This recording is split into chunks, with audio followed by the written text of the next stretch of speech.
She convinced Silicon Valley's most powerful investors to hand over nearly $1 billion for technology that never worked. But Elizabeth Holmes' fake-it-till-you-make-it mentality would eventually land her behind bars for over a decade. At just 19 years old, Elizabeth Holmes dropped out of Stanford to build what she claimed would revolutionize healthcare forever. Her company Theranos was once valued at $9 billion, making her the world's youngest female billionaire. But behind the black turtlenecks and deep voice was one of the most elaborate fraud schemes in Silicon Valley history. Today, we're diving deep into how a college dropout managed to fool some of the smartest people in the world, and how it all came crashing down in spectacular fashion. Elizabeth Holmes was born into privilege in Washington, D.C. in 1984. Her father worked for government agencies, including USAID, while her mother was a congressional committee staffer. From an early age, Holmes showed signs of the ambition that would later define her career. She taught herself Mandarin, started her own business selling C++ compilers to Chinese universities, and had dreams of becoming the next Steve Jobs. In 2003, Holmes enrolled at Stanford University as a chemical engineering major. But she had bigger plans than just getting a degree. During her sophomore year, she approached her professor, Channing Robertson, with an idea. What if you could run hundreds of medical tests using just a single drop of blood? The concept wasn't entirely new, but Holmes presented it with such conviction and charisma that Robertson was impressed. Traditional blood tests required multiple vials of blood and could take days to process. Holmes envisioned a world where a tiny sample could provide instant results for everything, from cholesterol levels to cancer detection. The name was a combination of therapy and diagnosis, perfectly encapsulating her grand vision.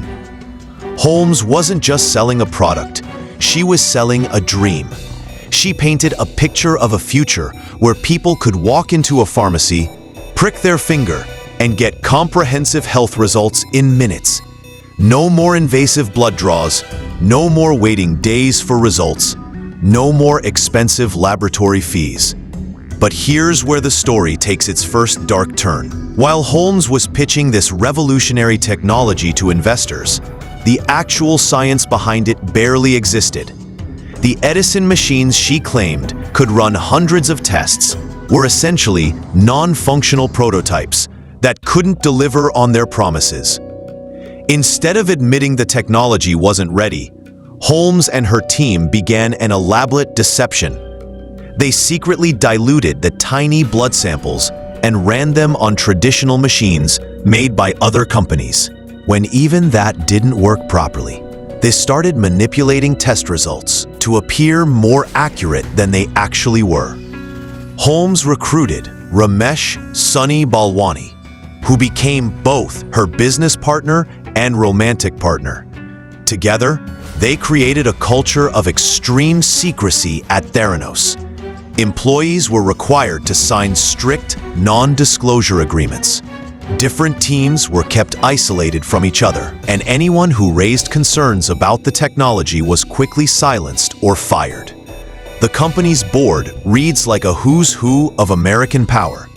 Former Secretaries of State Henry Kissinger and George Shultz, former Defense Secretary James Mattis, and media mogul Rupert Murdoch all joined the board. None of them had medical or scientific backgrounds, but their names gave Theranos incredible credibility. By 2013, Theranos was facing a critical problem. They had raised over $400 million from investors and were promising to launch their blood testing service in Walgreens stores across the country. The pressure was mounting, but their technology still didn't work. Holmes had painted herself into a corner. She had made promises to investors, board members, and retail partners that she couldn't keep. The gap between her public claims and the reality of what Theranos could deliver was growing wider every day. This is when Holmes made the decision that would ultimately destroy her company and land her in prison. Instead of admitting the technology wasn't ready, she doubled down on the deception. In 2014, Holmes appeared on the cover of Fortune magazine as the world's youngest self-made female billionaire. She gave a TED Talk that was viewed millions of times. She was featured in Time's list of most influential people and compared to tech legends like Steve Jobs and Mark Zuckerberg. Holmes carefully crafted her public image. She adopted a unusually deep voice that many believed was fake, wore black turtlenecks in homage to Steve Jobs, and rarely blinked during interviews. She spoke in grandiose terms about changing the world and making healthcare accessible to everyone. But behind the scenes, things were falling apart. Former employees later testified that the Edison machines broke down constantly. Quality control was non-existent.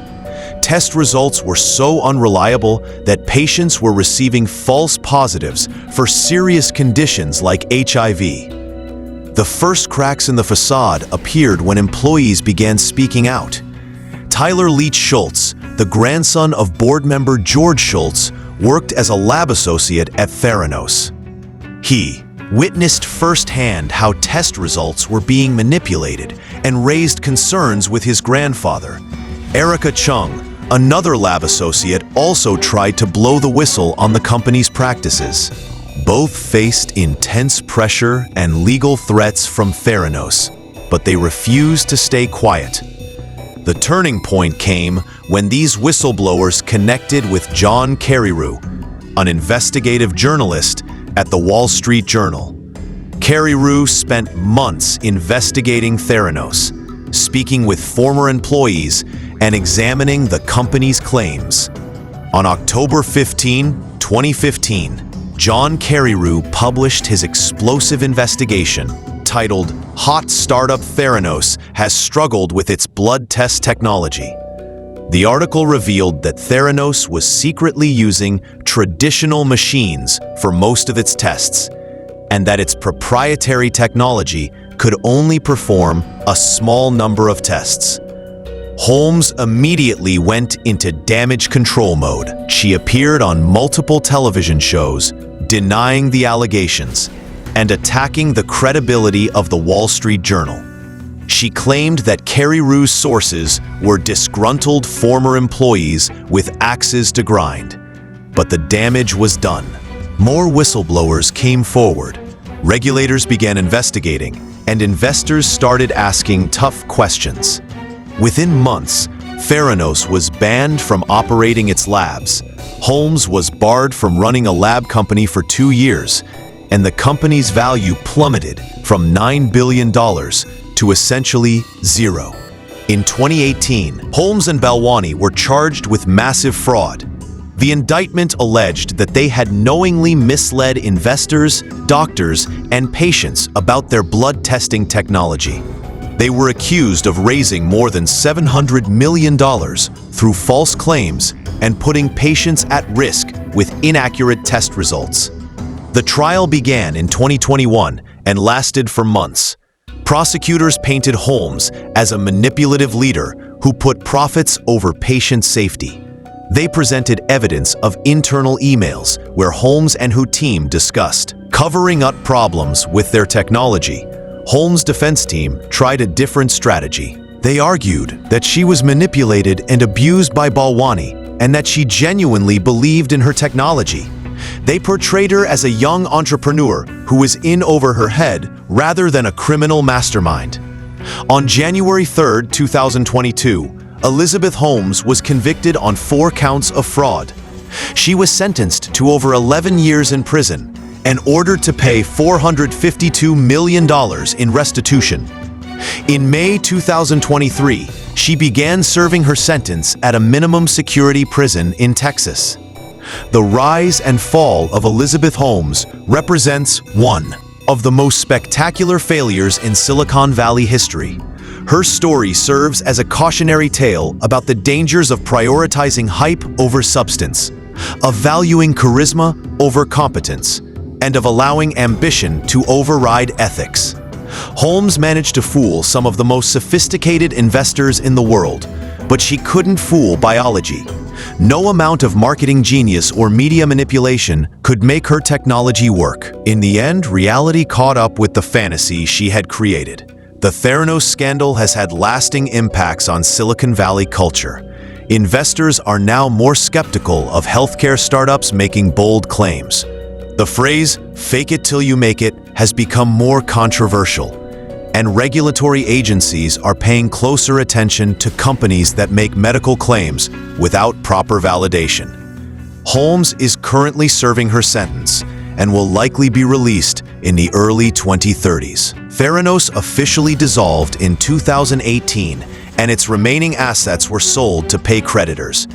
The company that was once worth billions of dollars exists now only as a cautionary tale, and a reminder that in science and medicine, there are no shortcuts to the truth. The world of corporate fraud runs deeper than you might think.